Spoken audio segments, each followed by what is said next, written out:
Good afternoon from Berlin. Welcome to Rewriting the Future Festival, launch of the State of Artistic Freedom 2021 report session from Freemuse. We will reveal their annual report. You can watch us live on the website rewritingthefuture.org and on YouTube channel of Allianz Kulturstiftung and on the Facebook page of Rewriting the Future. Freemuse is an independent international non-governmental organization advocating for freedom of artistic expressions and cultural diversity. On this session, we will meet cultural practitioners, artists, writers from all around the world, talking about subjects of freedom of expression and discussing it, especially during these hard times. We will kick this session with Shahidul Alam, photojournalist, teacher, and social activist, talking to Bawal singer Rita Diwan from Bangladesh. Enjoy. Hola a todos, todas, todes. Mi nombre es Manuel Alcántara, artista contemporáneo de las artes visuales en Cuba, activista por los derechos humanos, los derechos culturales todos, y coordinador principal del movimiento San Isidro. El arte en Cuba y la cultura en Cuba en estos momentos está muriendo. Tras 62 años, 60 años de vivir en una dictadura, donde cada expresión, cada gesto, cada canción que te escriba como músico o cada cuadro que tú quieras pintar tiene que obedecer a una doctrina, tiene que obedecer a lo que dice un dirigente como pudo haber sido Fidel Castro, después pasó Raúl o pasó Díaz Canel. Si tu obra o tu canción o tu poema muestra la realidad concreta en la cual tú vives, que es una realidad de pobreza, una realidad de violencia, una realidad que es igual que cualquier realidad de Latinoamérica, con sus diferencias.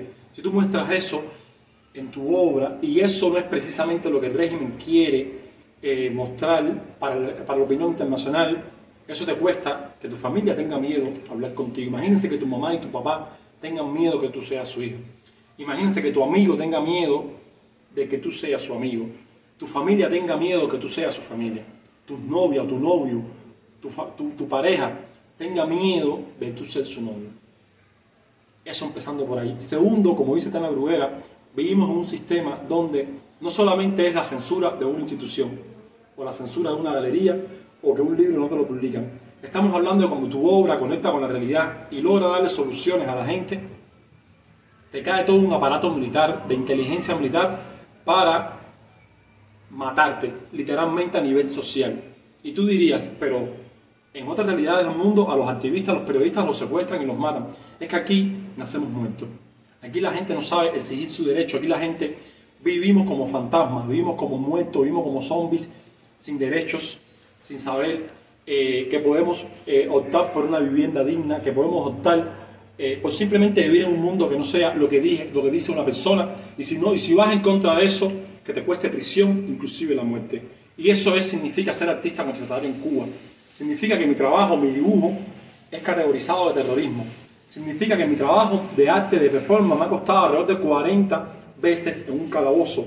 Me ha costado prisión. Me ha costado tener que dejar de ver a mis hijos por miedo a que mis hijos los puedan botar de la escuela.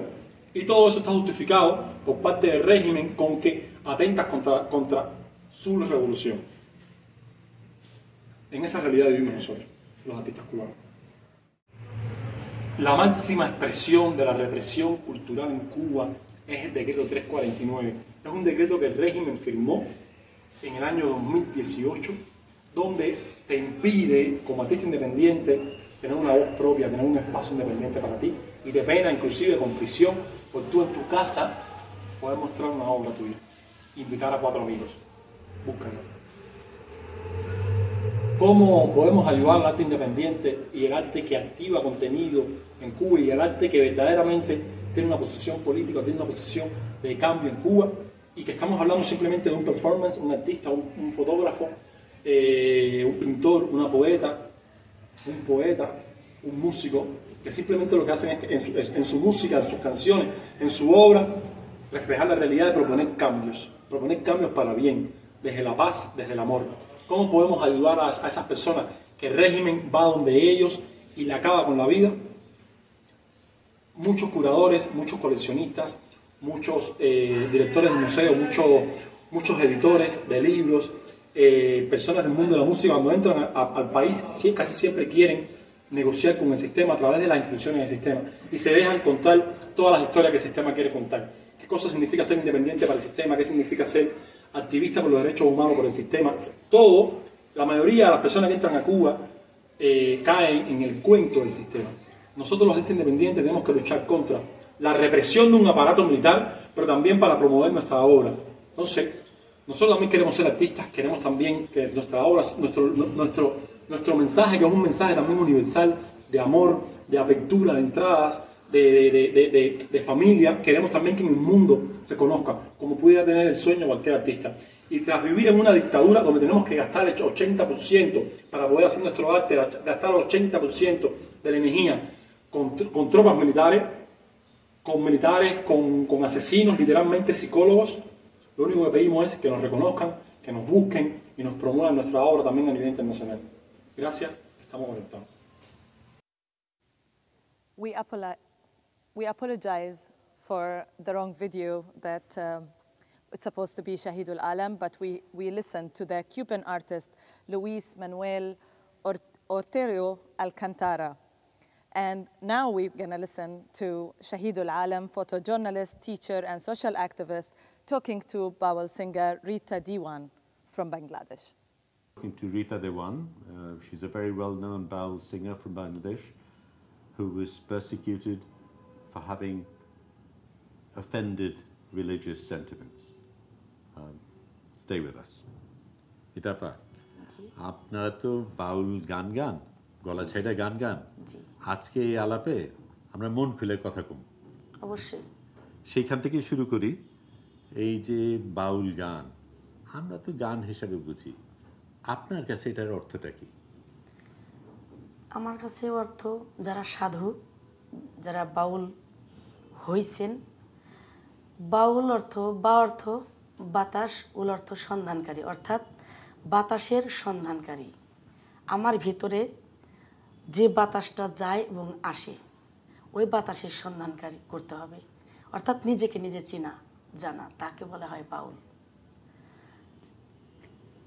ধরেন এই গান গাইতে গিয়ে আপনার যেই অভিজ্ঞতাগুলি কিছুদিন আগে হয়েছে সরকারের সাথে, পুলিশের সাথে, অন্যান্য বিষয়, সেই অভিজ্ঞতাগুলি কীরকম?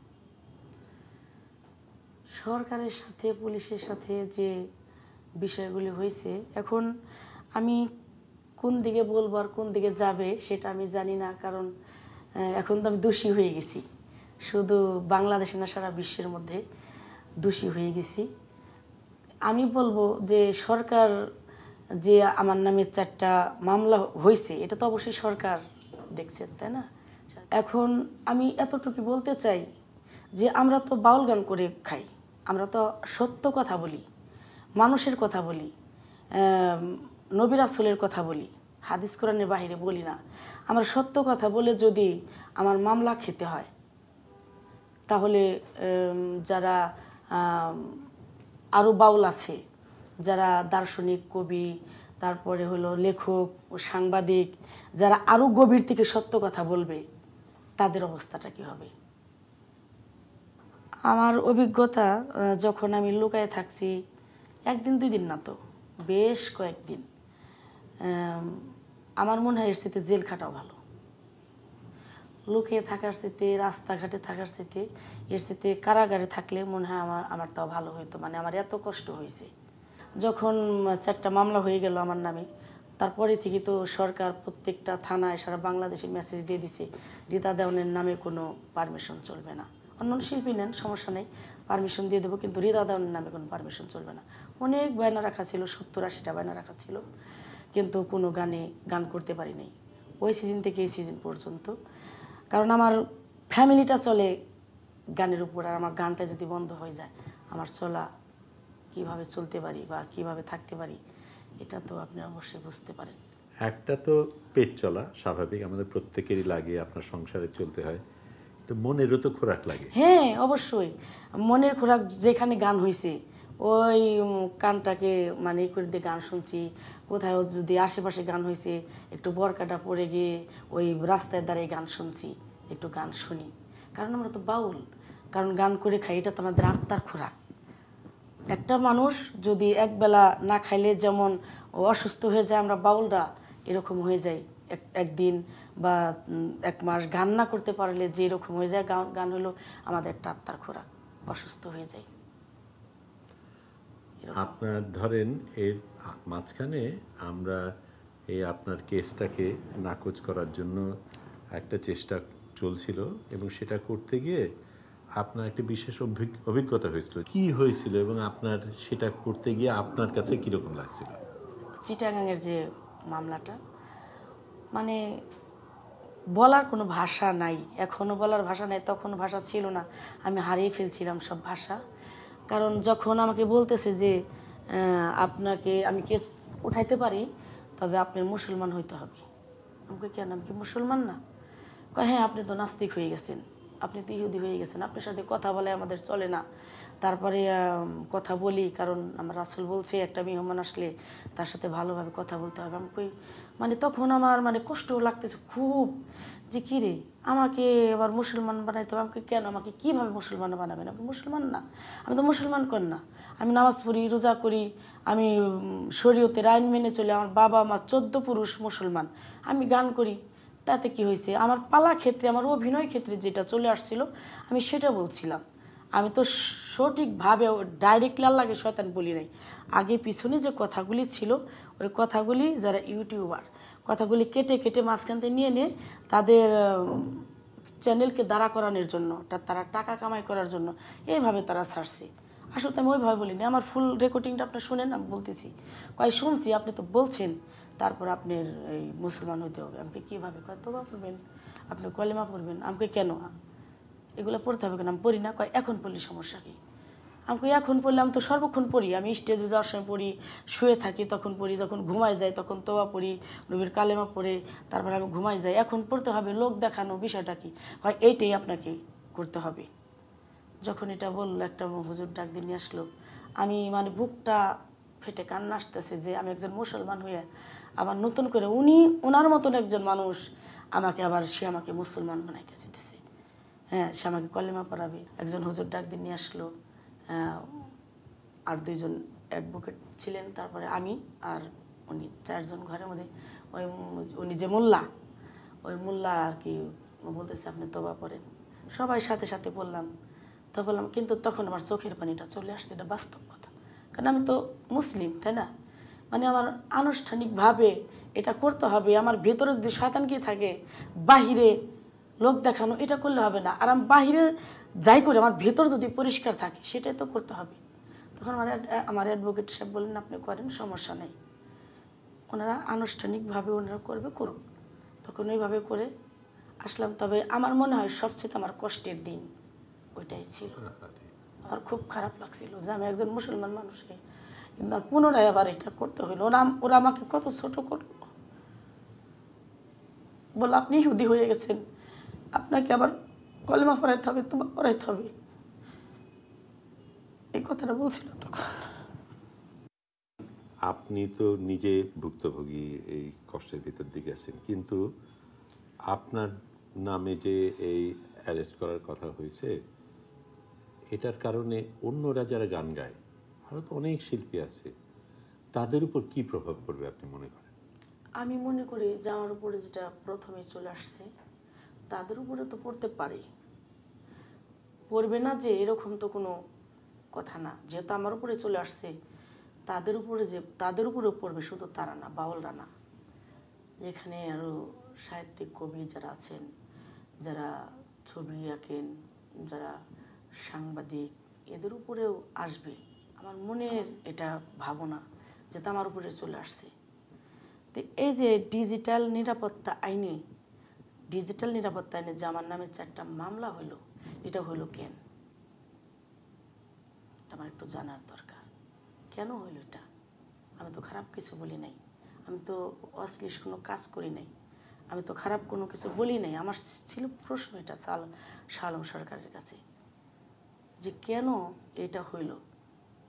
যে উনি একটা গান করছিলেন নিজের ইশকে নিজে পড়ো, আর এই গানটার মধ্যে ছিল যে নিজের ইচ্ছায় নিজেই প্রকাশ হইলো, নিজের স্বপ্ন দেখছিল, কথার মধ্যে বলছিলেন। তা আমি বলছিলাম যে আমাদেরকে স্বপ্ন দেখায় শয়তানি, America, London, Japan, Kuwait, Bharat অনেক রাষ্ট্রে চলে যায়, কিন্তু চেতনীয় দেখি সেইখানে। আপনাকে শয়তান স্বপ্ন দেখালে আবার কোন শয়তানে? তাহলে আপনি বলতে কোনো আল্লাহ নেই, কোনো শয়তানও নেই। আপনি বলছেন যে শয়তান, আমার স্বপ্ন ছিল, এইটা ছিল আমার প্রশ্ন। আপনি বলবেন, কিন্তু ওইটা না ধরে মাঝখানতে ওই যে শয়তান এটা কাইটা নেই, এইভাবে ওরা সুন্দর করে অবশ্যই শোনাব।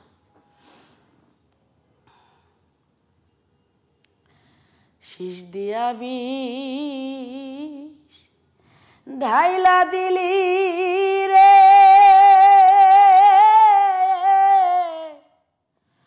ও রাধা কলঙ্কিনী কইয়া। Thank you, Shahid Lalam and Rita Diwan. These are difficult times, pandemic times. We are welcoming our guests over the screens, and we are facing these challenges to have them live here with us in Berlin. All along with the issues of connectivity and technology raised the challenge more. But we are glad to have them here with us over video records.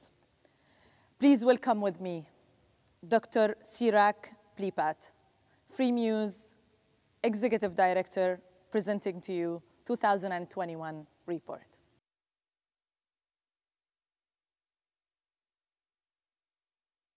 Hello, everyone, and welcome to the launch of the State of Artistic Freedom Report 2021. It's a pleasure to introduce this report at the beginning of the Rewriting the Future Festival here in Berlin. I thank in particular the Alliance Kulturstiftung for this wonderful partnership. I also would like to thank the Norwegian Ministry of Foreign Affairs, the Swedish International Development Cooperation Agency, and Fritt Norway for their support for this research. The year 2020 has been extremely difficult years for artists and cultural workers. Not only that their livelihood has been taken away from them due to cancellations of their work, their freedom to express themselves, their right to create, has been limited to the level that we haven't seen before. And this happened in the context where nationalism and populism continue to grow in many parts of the world. Many of the governments, political parties in power continue to swing to the right in terms of their political stance, and very often on the economic also. This has resulted in increasingly high number of restriction of artistic freedom. We saw last year, for example, the number of artists being killed increased by almost double, from 9 to 17. Imprisonment of artists has increased by 15%, from 71 to 82 artists and people. Prosecution has been increased by over fourfold, from 23 to 109. And over 100 of artists continue to be detained for various reasons. We continue to monitor situation of artistic freedom from around the world. Last year, we monitored over 1,200 cases. Of these cases, we managed to verify 968 cases. This is sufficient for us to identify patterns and trends that we have seen that happen during the pandemic year. So let me go through the main findings of this research.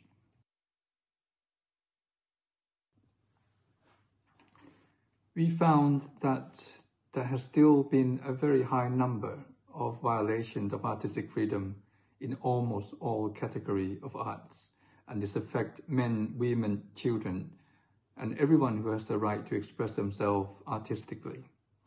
Looking at violation by category, we found, for example, visual arts and music has been on the forefront of the art form that has been restricted. They shared at the top at 24% each, followed by films at 23%, literature 12%, theatre 9%, and multiple forms of arts at 6%. It's important to point out that visual arts normally has not been on the top two, but this year it has come on the top.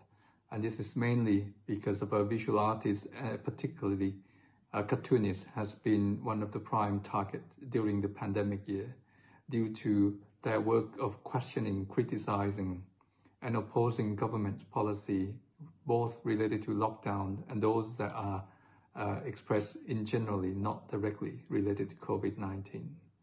And this gives the overall quite a grim picture when it comes to the spread of violations into art forms.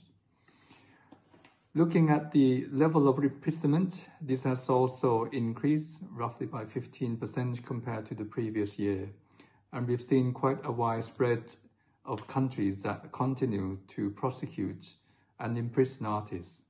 Starting from Sudan, that has imprisoned artists, in Iran 8, Myanmar 7, Belarus, following the uprising and protests on the street, many of those protesters are artists and those who use arts to stand up during the protest of the election. China remained at 7, Turkey 7, Egypt 6, and Russia 6. But when we look at what's the main reason for imprisoning artists, we found that mostly they are due to artists getting active in expressing themselves with the political system and political development in their countries. For some, it is quite directly because they criticize governments for doing so. For others, it's due to their criticism, their opposing of COVID-19 restriction, and the usual rationale for restricting artistic freedom often come in terms of insulting heads of state or insulting state symbols. Restriction also has expanded into artists when they take part in political system, and that's including joining protests, which they have the right to do so. It's also notable that women artists has been targeted for imprisoning in the past year with a rather high number of 20%, and this involving women, especially when they're creating arts on the feminist themes or when there are questions about reproductive rights in their own country. Others have been restricted due to what is seen as indecent in their countries. Prosecution is one of the major steps leading to imprisonment. Actually, we have seen a very alarming increased level of almost 4 times compared to the previous year on prosecution. One of the highest number of prosecution has been in South Africa, that's 32 cases. Most of these cases are related to protests against the COVID-19 lockdown and its policy. When artists took to the streets, many of them has been arrested and prosecuted. In Turkey, the prosecution of artists continue in the name of or on the ground of insulting the president or being a member of terrorist organization, especially Kurdish artists have been targeted. Others have been on the ground of inciting violence and terrorism. Bangladesh, we continue to see very active the new Digital Security Act continue to be used against journalists and artists alike. 6 artists were prosecuted under Digital Security Act, the new law that has been used time and again against journalists and artists who oppose government's policy. In Morocco, 6 artists were prosecuted mainly under charges related to indecency. Iran, 5, and Poland, 5. It's important to point out that most of the cases that the artists and cultural workers being prosecuted in Poland are related to LGBT. This is quite very much related to recent calls by local governments in Poland or the announcement of the LGBT-free zone in many cities. The use of detention against artists has continued to be at a high level in 2020. This has resulted in creating a climate of fears in many of the arts and culture communities. Leading the world continued to be in Cuba, where 22 artists were detained for opposing governments, including their cultural policy. In Russia, 17 artists were detained, many on the ground of a public gathering without approval of the government. It's also important to point out that Russia has used a variety of grounds for detaining artists, including accepting money from foreign countries or sometimes on the ground of corruption. In Turkey, 17 detention cases targeted Kurdish artists, mainly trying to silence Kurdish voices, both when they express themselves, their cultural, their history, and their political stands. In India, where we see Hindu nationalism continue to grow, especially at the backdrop of the new Citizen Act, we have seen detention of artists and those who voice against the new Citizen Act, as well as on the ground of hurting religious feelings. I'd like now to switch to have a quote before we go into the COVID-19 section. It's also important that whenever there's crisis, whenever there's situation happening, whether fighting terrorism at one point or now staying together during the pandemic, respect of human rights continue to be an essential part in addressing some of the challenges that we are facing. Michelle Bachelet, the UN High Commissioner for Human Rights, put it together quite nicely, and I'd like to share this with all of us here. She said, given the exceptional nature of the crisis, it is clear states need additional powers to cope. However, if the rules of law is not upheld, then the public health emergency risks become a human disaster, with negative effects that will long outlast the pandemic itself. This is certainly an important food for thought as we're going to go into how artists suffer during the pandemic or related to COVID-19 cases. So during the year, for cases related to the pandemic directly, 4 artists were imprisoned in Algeria, Morocco, and Tunisia, while 48 artists were prosecuted in 9 countries. 13 artists were detained in 10 countries. When we look at the grounds that artists are being silenced related to COVID-19 case, we found that very often they are being charged on the ground of spreading disinformation on the pandemic. And then secondly, for joining protests during the pandemic, where artists use arts and culture to make their voice heard. Other for creating artwork that are critical of governments during this particular time. Moving on to the situation of the use of religious rights to restrict freedom of expression, it's also important to remind us all that it has been analyzed and make it very clear that restriction of artistic freedom in the name of hurting religious feeling cannot be allowed. In one of the interviews, we found, for example, from Samad Khusat, who said that now in Pakistan, even talking about blasphemy has now been labeled as blasphemy itself. And this shows a shrinking space for artists and everyone in general to discuss religious belief, faith, and express themselves through arts. For a restriction related to religion, we found that last year 1 teacher was killed in France. 8 artists were imprisoned in 7 countries. 21 artists were prosecuted in 9 countries and 11 detained in 6 countries. One of the saddest incidents that happened on artistic freedom related to religion was this case of Samuel Paty, a French teacher who was beheaded on the streets of Paris for using cartoon of Charlie Hebdo to discuss in his classes. This is certainly a terrible incident, but this shows us at least 2 points. One is there's still a high level of intolerance and division in our society. In countries like France, which is often seen as champion for democracy and human rights, this division and intolerance tend to be increasing, at least in the short term, rather than decreasing. And one of the main instruments to help address this is education. It exchanges dialogue. It is interaction rather than using of censorship and violence to restrict views or to close down views that we disagree with. So thanks for Samuel Paty for showing us the way, and we also will follow suit. Education, media, and dialogue in society is continued to be badly needed. The use of blasphemy laws continue to hurt artistic freedom in many parts of the world, as some countries continue to have death sentence for blasphemy, especially in some countries that use Sharia law in their countries. In Nigeria, the case of Yahaya Sharif Aminu has demonstrated just that.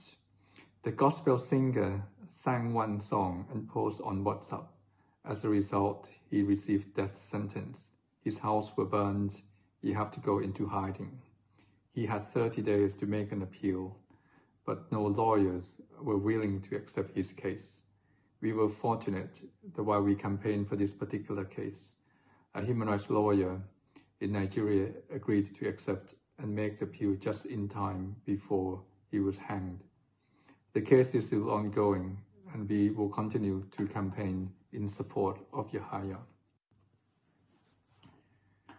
Another form of restriction of artistic freedom has come through the misuse of counter-terrorism measures against artists, very often on the ground of glorifying terrorism or insulting or belittle victims of terrorism or being members of terrorism organization.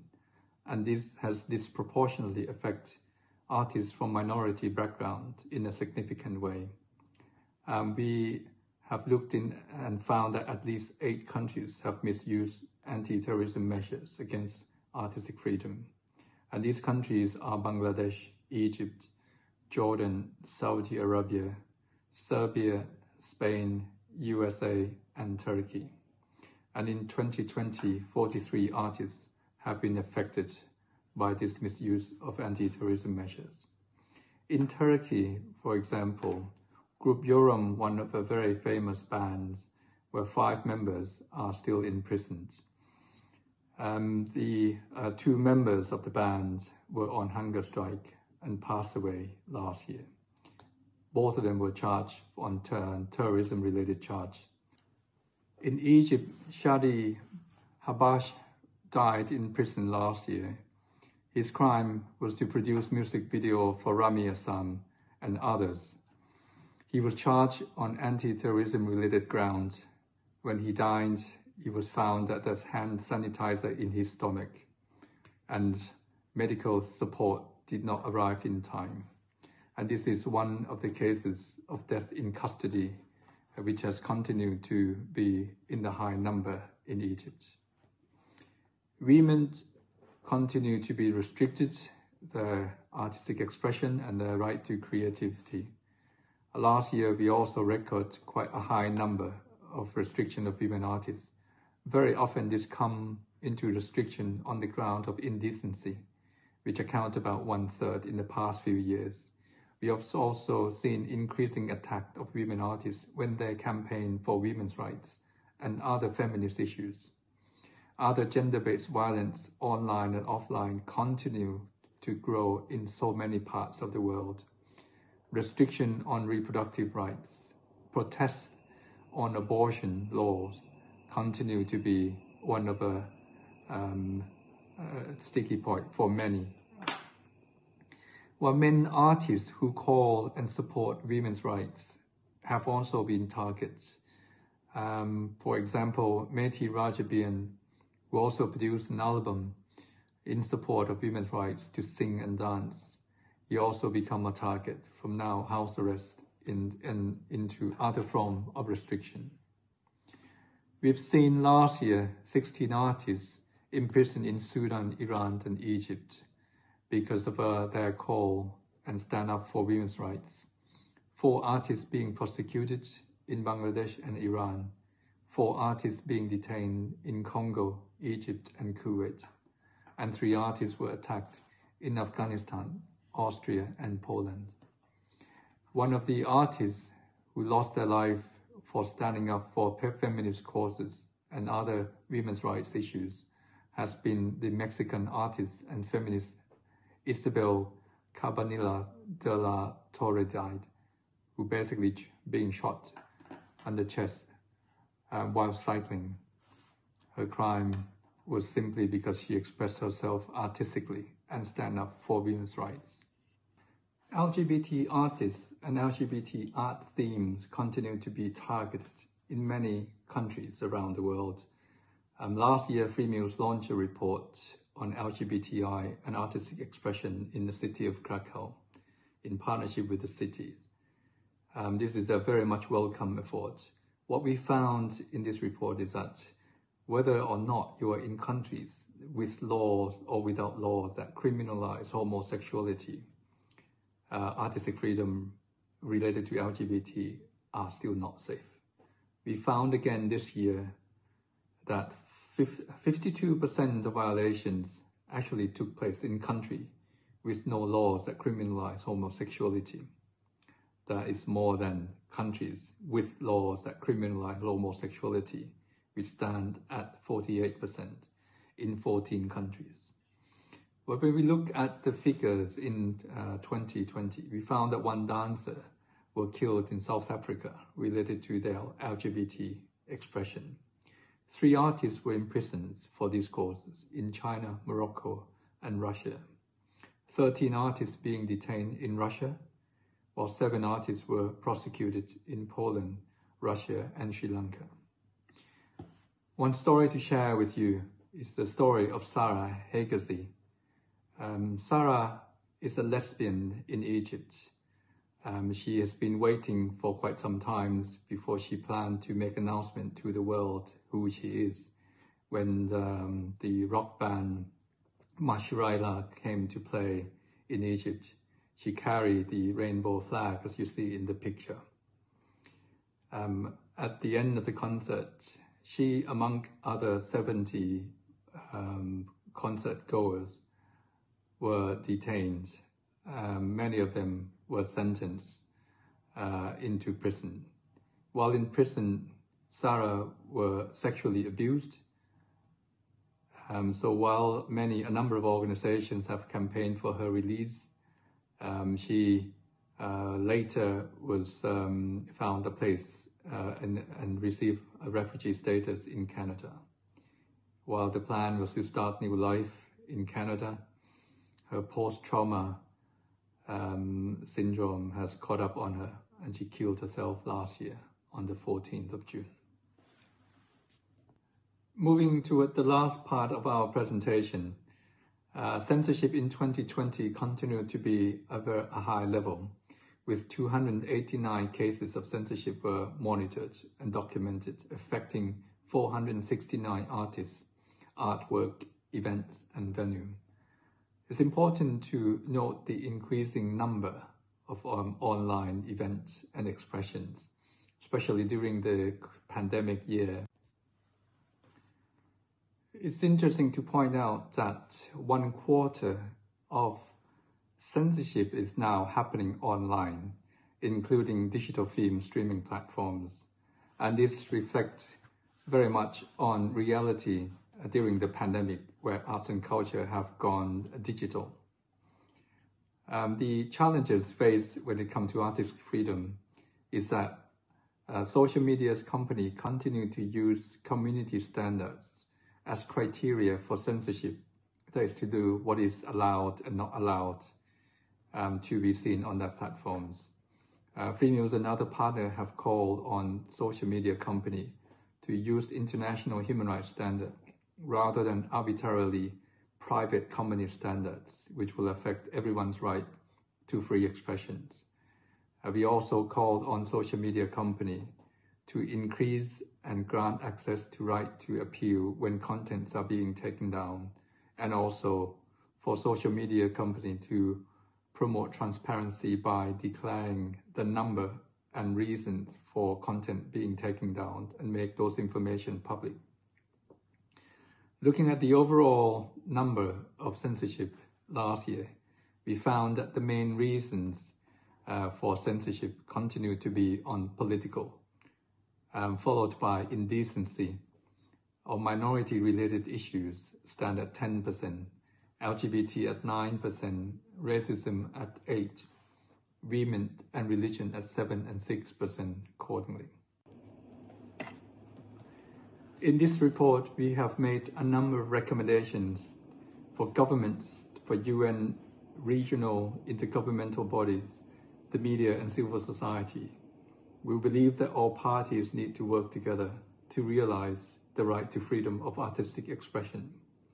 But I'd just like to highlight only two that I think really critical. One is certainly the need to address legal framework, which has been the main tools for silencing artists and limited freedom of expression. Many laws are inconsistent with international human rights standards in the first place. Vague wording in anti-terrorism measures and laws, hurting religious feelings, protecting public moral, or indecency.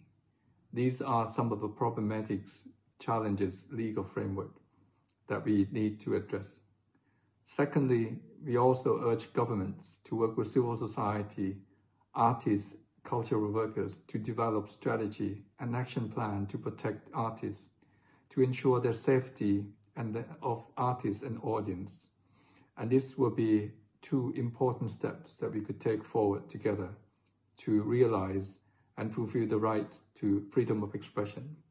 Thank you very much, and I look forward to debate and discussions following this presentation. Thank you.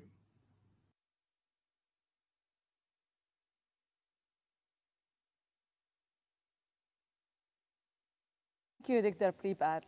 What an input. All these documentations of all these violations against artists all around the world, it's a huge work for sure. We will be discussing it in the next, few 50 minutes, I would say. I am Naziha Saeed. I'm a journalist from Bahrain, and I am in exile since more than 4 years. And I am here with you live from Allianz Kulturstiftung headquarters. And we are going to focus on art and expression freedoms in different parts of the world. We will have today in the discussion via also technology cartoonist Kak, who is working for various agencies in France movie business. Kak rewrote his career in 2014 and became editorial cartoonist for French daily newspaper L'Opinion. In 2019, he also became the president of Cartooning for Peace, a network of 200 cartoonists from worldwide. Also, welcome with me Asli Erdogan, a writer of literature and columnist, human rights defender, ex-political prisoner, as well as particle physicist. She is an author of 8 books that got translated into more than 20 languages.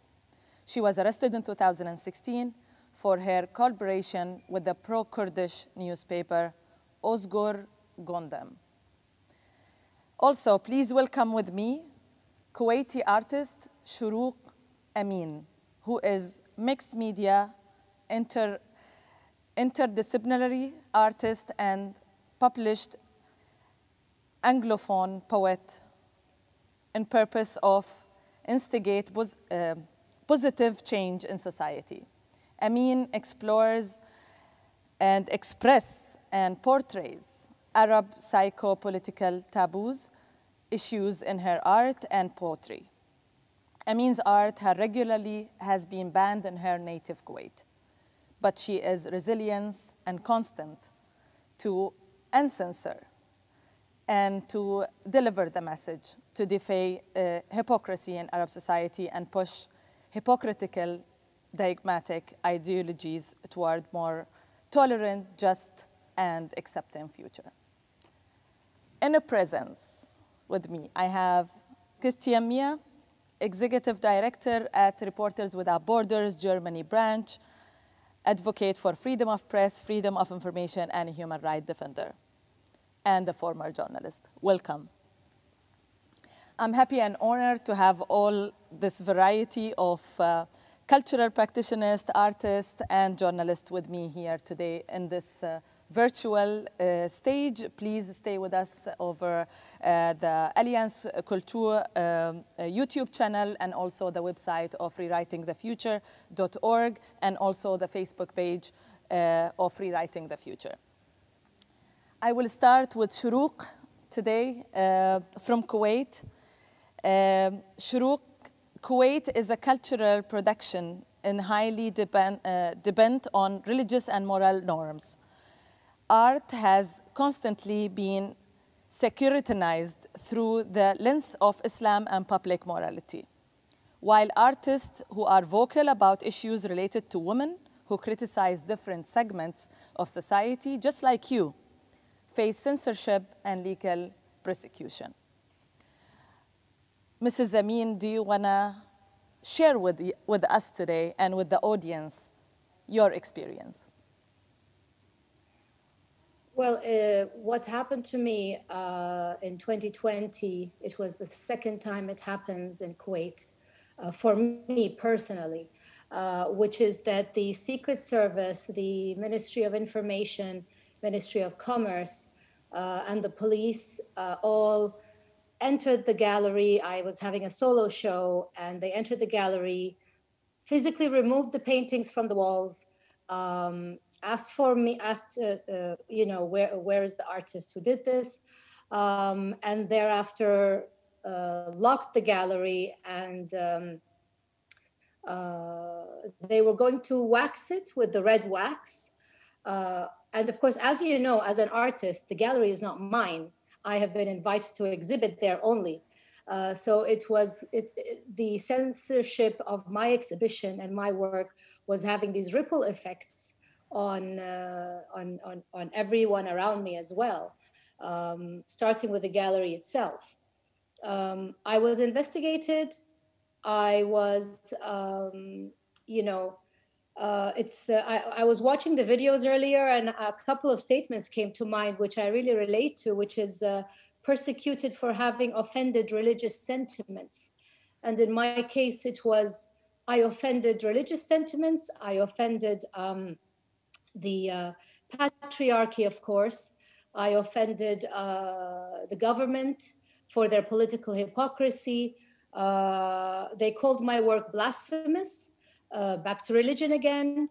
And, you know, if you look at any of my work, I do deal with adultery, I deal with religious hypocrisy, political corruption, homosexuality, anything related to LGBTQ community, money laundering, child brides and forced marriages, women's bodies and the freedom of whether we can use our bodies or not, alcoholism in a dry country where there is no alcohol, drugs, and of course censorship topics, and the problem of the stateless, which is the Bidun, which are the people who are living in Kuwait, almost 400,000 of them, but have no papers whatsoever. So all of these are issues I tackle in my paintings. Being the only artist in Kuwait who has talked about these topics, of course, they're going to single me out. But the thing is, when it came down to it, when I was actually, you know, legally confronted with this, they could not actually put me in jail.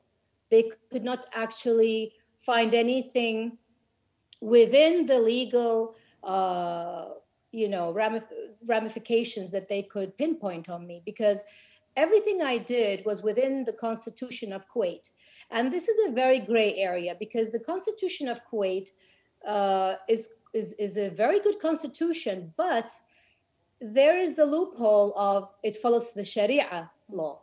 And as you know, with Sharia, there's always the loopholes. There's always a pathway to get you, you know? So I was sort of on this very thin line, like a tightrope. I was walking a tightrope and trying to balance between, you know, legal issues and Sharia issues. And in the end, thank God the legal issues won and I wasn't sent to prison.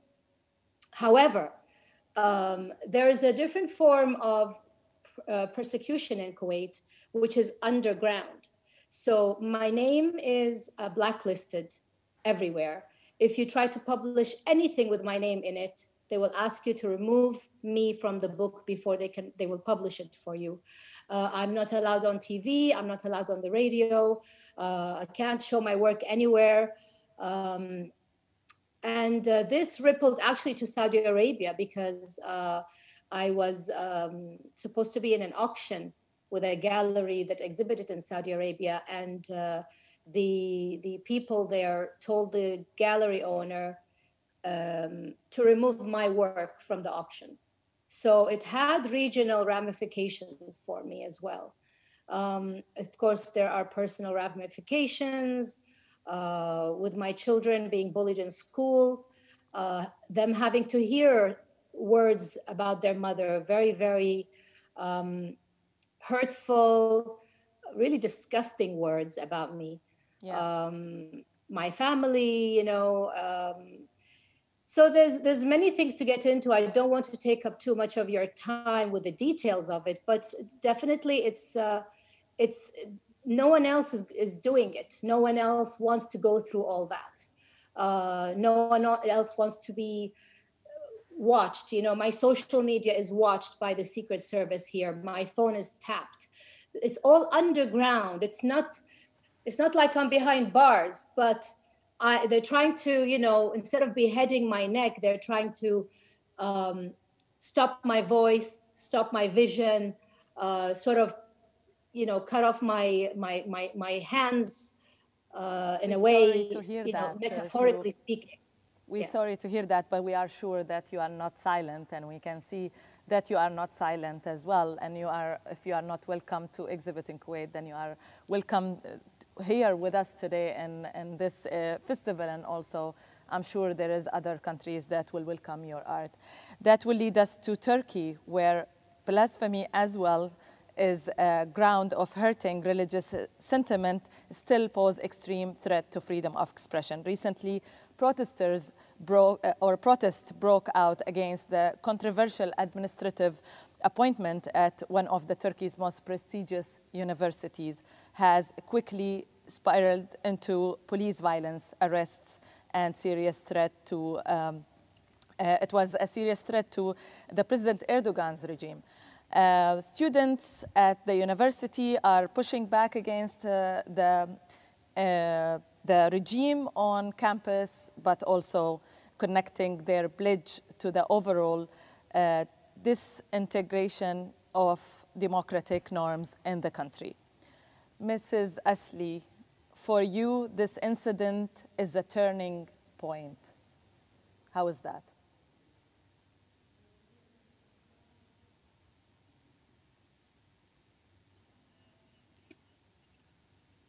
Can you hear me? Now I can hear you. Okay, great. I'm very bad with technology, although I'm a physicist in the past. Well, I was a student of Bosphorus University myself, and I was there also academician. I spent more than a decade in that prestigious university. It's American university, and it had a sort of privileged status.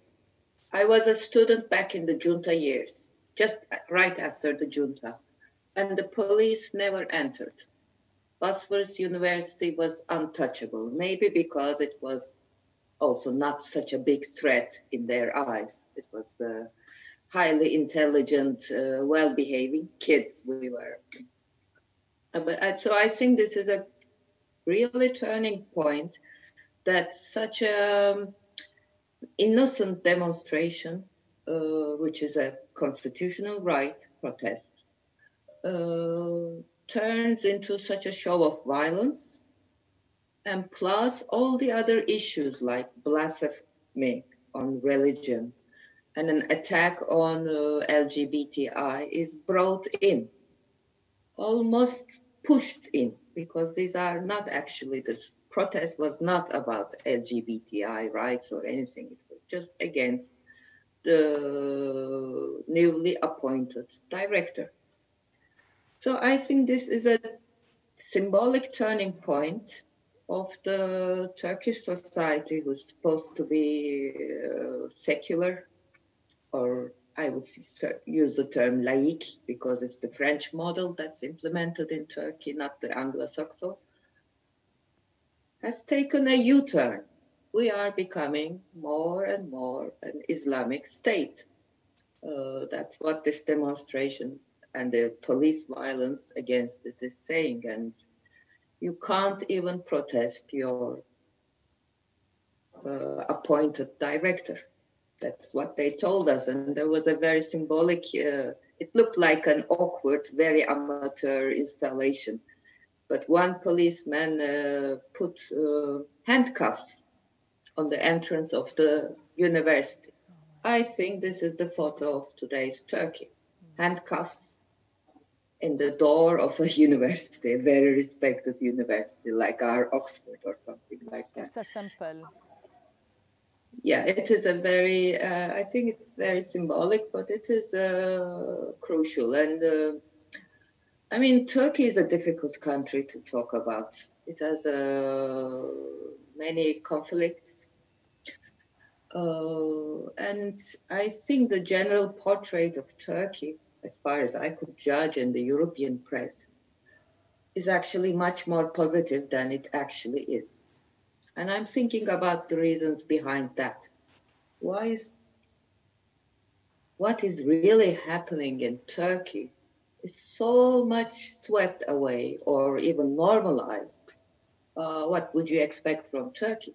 Well, I grew up in Turkey, over 50 years I spent there. I've seen 2 junta regimes. And today is by far the worst period I have experienced myself. But somehow this message we cannot get to the world.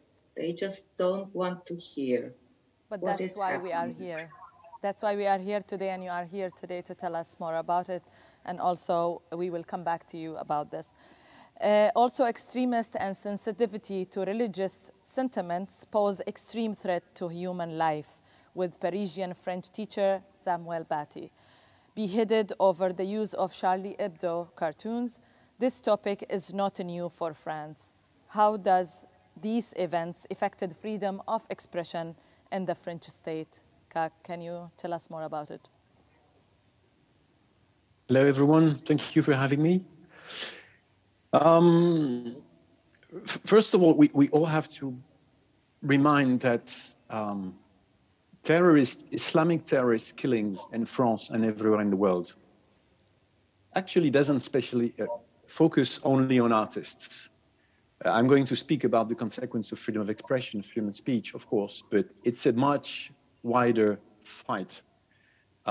Those who use religious ideology and violence as a strategy actually want to build a war between civilizations, we could say, between different ways of seeing how human beings should live together. So it's a fight against, we could say, Western world, again, the whole Western world. And many people who were killed in France and elsewhere again had nothing to do with art in any way. You know, in the Bataclan, which is the concert room where 30 or more people were killed in late 2015. They weren't coming to kill the artists on stage; they were coming to kill the audience, and so on and so forth. So the terrible assassination, murder of Samuel Paty is in that long range of violence. But it is true that because of the fact that Charlie Hebdo, the weekly cartoon magazine, famous now in the world, because they have become a symbol of freedom of speech through cartoons, through humor. Because they have been a symbol, it is true that they are often targets for terrorists.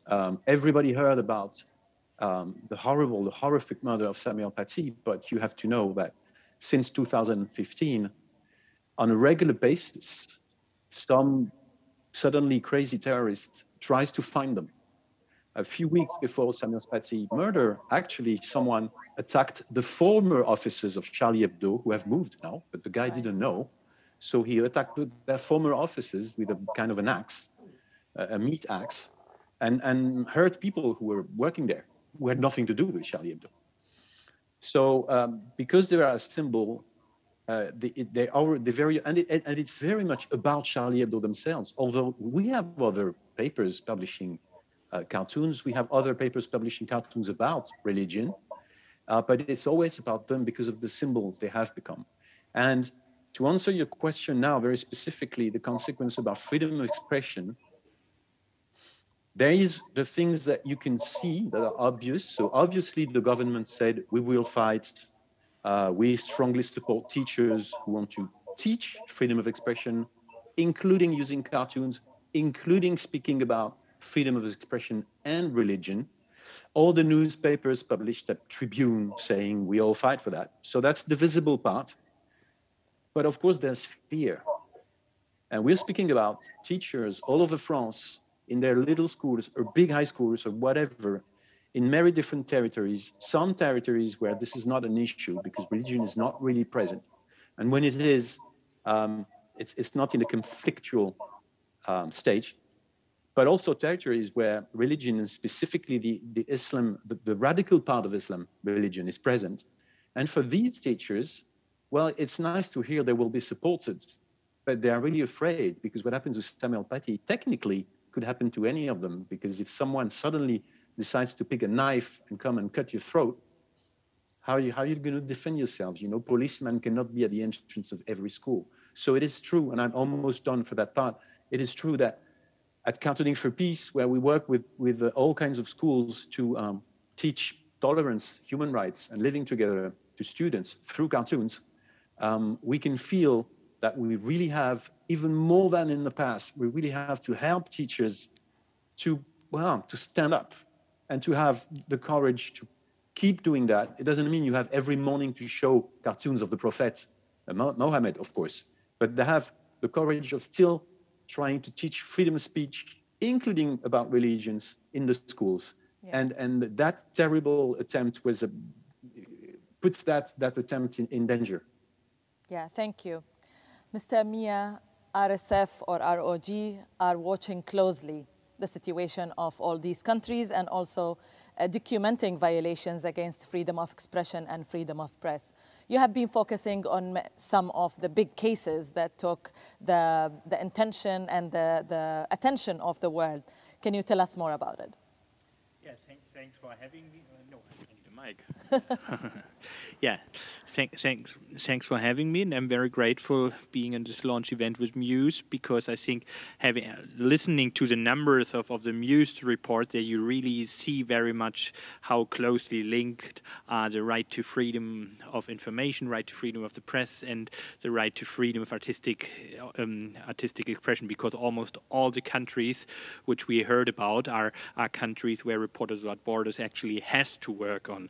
So that's why I'm very grateful, because there you really see why actually human rights are universal and that these rights are very linked. But talking about cases, I mean, it's a good question, because there's so many huge cases which we are working on, but maybe I'm talking personally about two cases where I personally was more involved in the last recent months.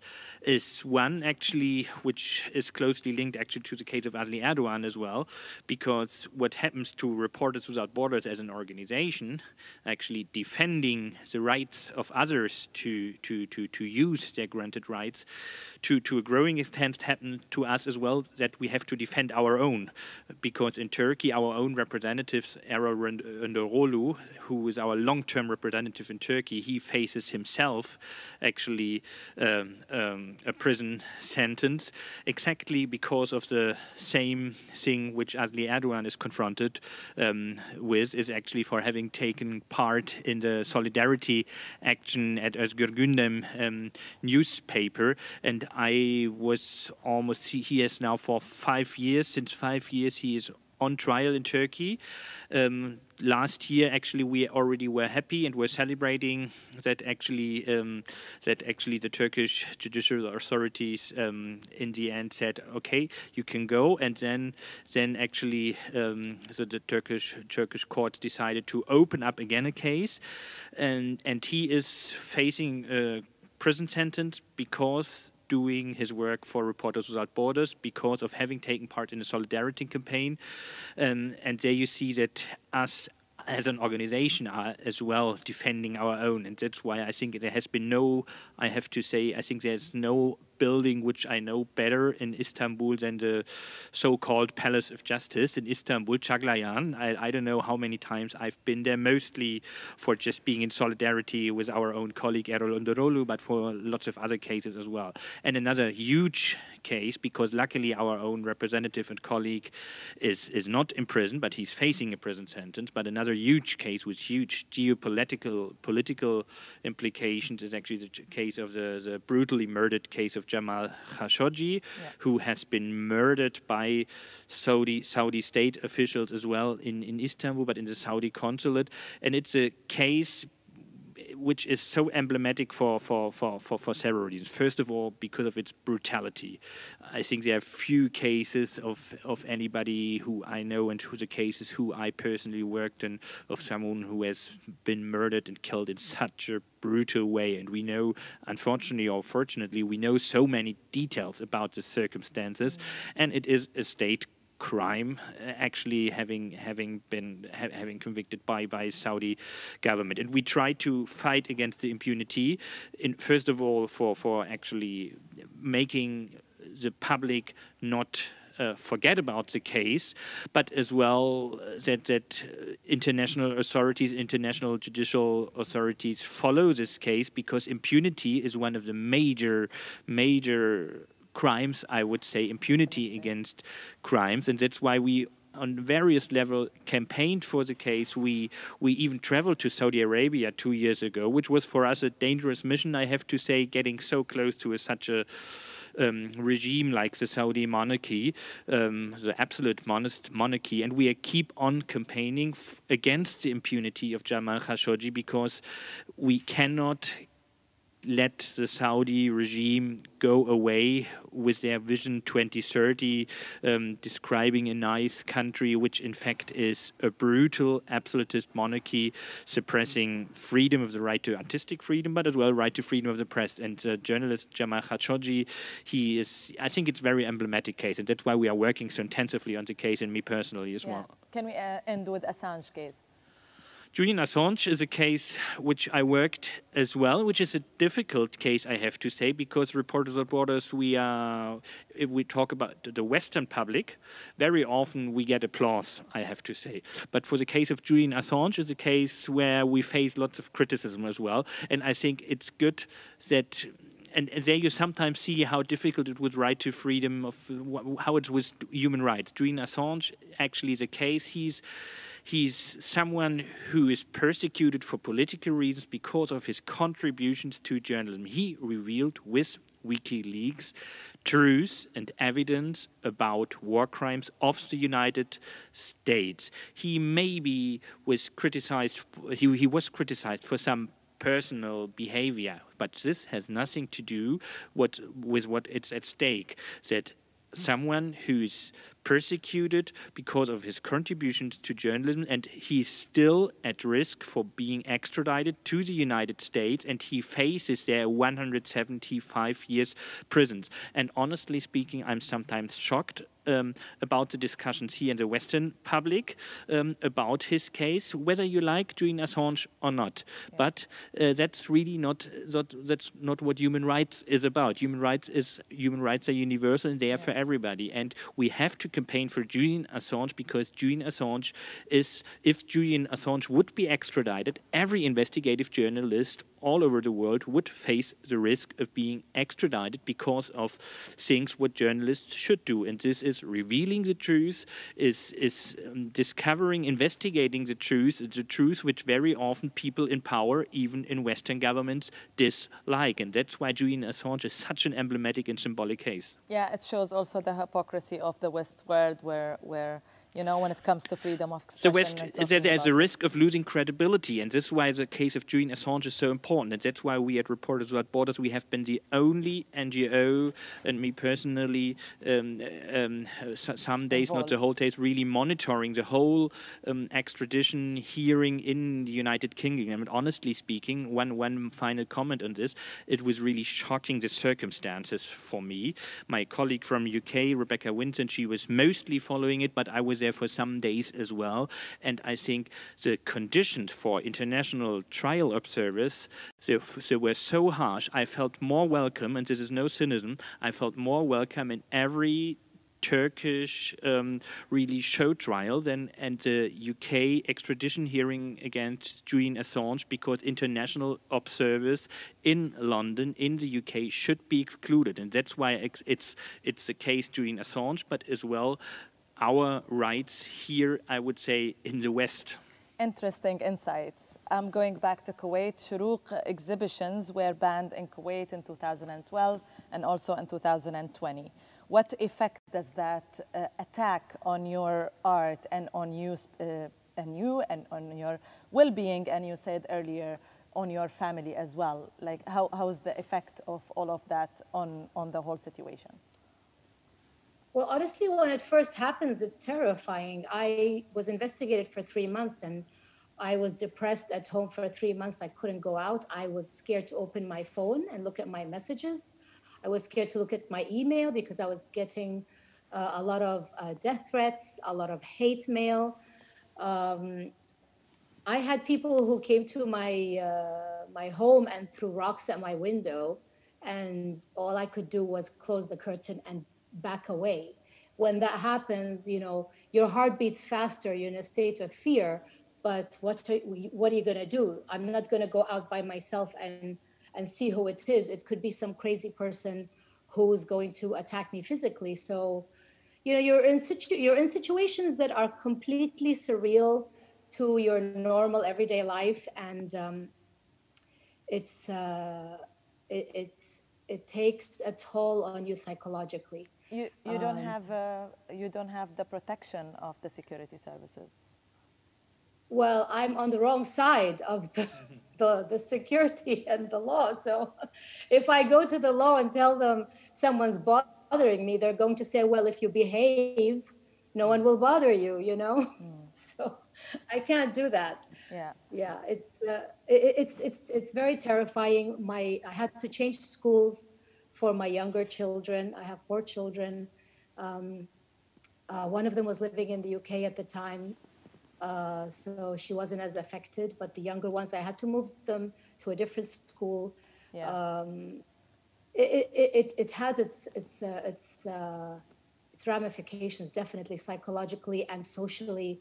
Even you get to know who your friends are and who aren't. The artist movement, the artist scene in Kuwait, nobody spoke up on my side. Yeah, nobody spoke up. If anything, there was one artist who said, why couldn't you just shut up and let sleeping dogs lie so that the eyes wouldn't be on us now? Yeah. That was how they were thinking. They actually thought I was wrong for exposing these taboo topics. Yeah. Mrs. Erdogan, you face trial and still facing court case against you in Turkey, alongside with other artists, writers, journalists, and also human rights defenders. How does the Turkish state become one of the leading countries cracking down of freedoms? How do you see it? Well, actually, my personal story started much before that, back in '98, when I accepted to take my column in Radical. As a writer of literature, that was a new offering. And in 2 years, after 2 years, I was fired. My life drastically changed. I had all the threats, all the humiliations, the social lynch, and I was continuously harassed by the police, but I was never arrested or taken to court. In fact, all my column writing, none of my articles had ever been taken to court. I'm basically a writer of literature, and I have a quite soft poetic style, even in the most political essays. So that must signal some other change in Turkey. I haven't changed my style. I mean, it is, well, the change came gradually, but speeded up after 2013, the Gezi uprising, which I also took part in. But the drastic change probably came with the 2016 coup attempt. And I was arrested also very soon after that, I think after a month. And after me, 1 or 2 weeks after, was the arrest of Ahmet Altan, a well-known writer and a very powerful journalist. And then came the arrest of Cumhuriyet journalists, Taraf journalists, Özgür Gündem journalists. So these cases were kind of known. We were all put in the bags of this newspaper or that newspaper, although we are individually or even politically quite different people. Suddenly, like in the newcomers in Berlin, you see all sorts of political diversity. This actually happened in Turkey too.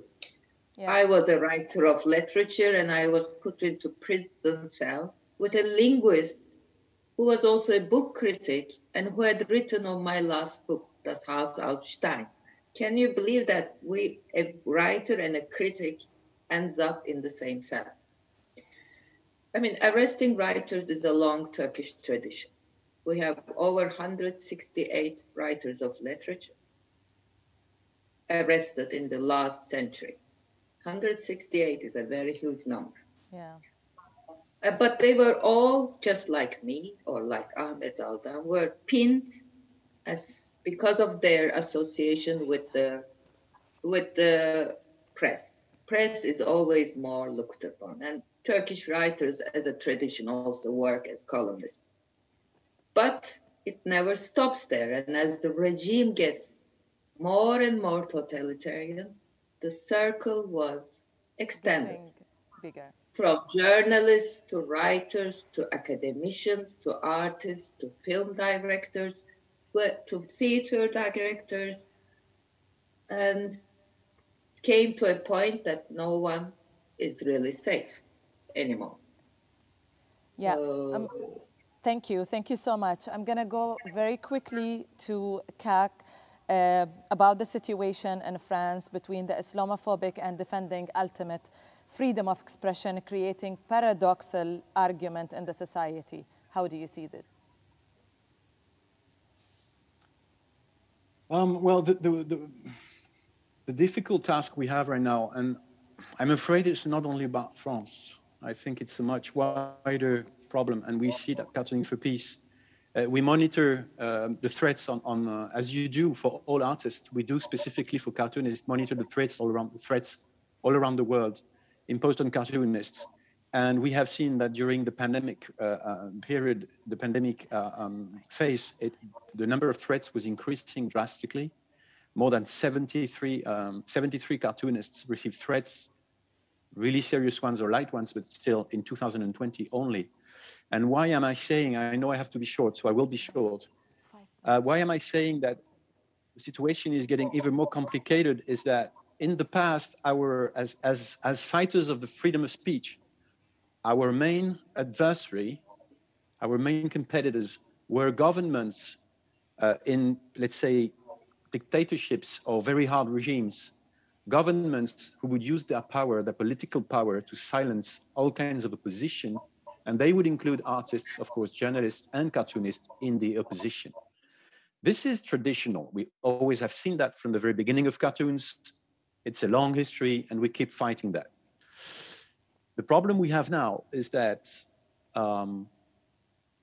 we also see that from the audience that in the past was supporting us, the public, the readers, part of them are now also becoming very tiny and small dictators on the social networks, meaning they now consider that the law is not enough. They want also moral issues to prevail. They want their opinions, their feelings to prevail. And so they start this kind of hunt, and sometimes lynching, on any artist or cartoonist who has said something, drawn something, made humor about something that disturbs them. So it's a second enemy arriving. Like the first one wasn't big enough, we now have the second enemy arriving, which is much more subtle to fight in a way, because it is less powerful than the state leaders, but it's thousands of people over there in the shadows, very often with no official name, and who try to just cancel your work and suppress what you've said. Yeah. It's very difficult times, so we have to keep the fight on. It is difficult times. Freedom of art, freedom of expressions, and are threatening many places in the world. Authorities using COVID-19 pandemic as a censorship weapon. Others use racism, like what happened with the Black Lives Matter movement, while other authorities misuse the anti-terror legislation to oppress minority voices. Mr. Christian Mia, how did the authorities around the world use the COVID-19 pandemic specifically to censorship on the ground, fighting disinformation? Tell us more about it. I mean, COVID-19 showed us the good and the bad thing of human kindness, of human beings. I would say in strong democracies with strong rule of law, where we actually had some measures which were in shrinking liberties, we had strong judiciary. So I just want to start with positive things, but in fact, I would say in the worst enemies of press freedom, the worst enemies of right to freedom of artistic expression, we saw that COVID-19 was just another excuse, and I could really travel around the world, starting from Tanzania to Turkey to, I don't know, Malaysia, where COVID-19, to Serbia, we could stay in Europe, to Serbia, where COVID-19, critical reporting got governmental practice on tackling the COVID-19 crisis was just used for imprisoning journalists. If journalists have been critical reporting about shortage of masks, for example, we know cases from Serbia where journalists have been imprisoned. If journalists have been critically reporting about vaccination strategies, we know examples from several countries where they have been imprisoned. So in fact, COVID-19 was just another excuse for the bad people, and so as such, I would say COVID-19 didn't change anything. So it just showed the bad and the good things. Thank you. Sexism is another tool that the social and political authorities are using against especially women artists, writers, and journalists. On this stage, there is 3 women who targeted for their gender when their opponent didn't find logical reason to attack them. Asli, you want to say something about this? We can't hear you. Now it's okay? Yeah. Well, I had 2 big lynch campaigns. One was back in 2003, just after I was fired from my column. The fact that I don't wear a bra was on the front page of Hürriyet. And I lost all my status as a writer. I was the princess of Turkish literature. From one month to the other, I lost everything. For 7 or 8 years, I was not invited to a single literary festival in Turkey. Luckily, my books were being translated to other languages. That's how I could survive, basically. But that was only the beginning. And last year, I am also on court still. I was acquitted. The court case started. As if all this is not enough. Last year, end of 2019, I mean, and I was in hospital for a severe, important surgery. One interview I said, which I just very softly criticized the Turkish nationalism in the education system and the fetishism of all these flags and anthems and everything, was slightly mistranslated. I don't know if deliberate or mistake.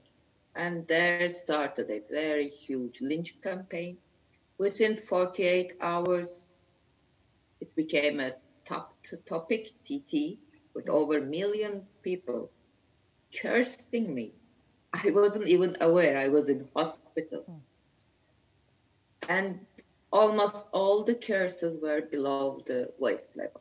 I was, again, just like in 2003, but this time much more harsher. The whore, the prostitute working in Frankfurt. And it was a bit ironical. I was around, 42 kilos that time, severely ill, in hospital in Frankfurt. And all these comments on my prostitutional career. And as if it was not enough, they targeted also my mother, who is in her mid-70s. Yeah. And giving her address, her private detail, personal details, everything. They put her in severe danger. I mean, only she got over 100. Yeah, that's very 400 death threats. Yeah, very sad to hear. And if I was a man, of course, I would be still lynched, but the level would be different, and they would spare my mother. Yeah, definitely. Yeah, Shuruk, can you say something about it as well?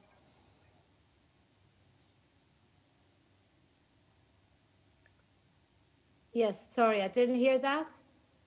No, we are at the same subject of using our gender or sexism against us as women. Well, yeah. Well, I mean, obviously, in my case, being a female artist who decided to confront the patriarchy and confront the government and the religious powerhouses in Kuwait, that has a huge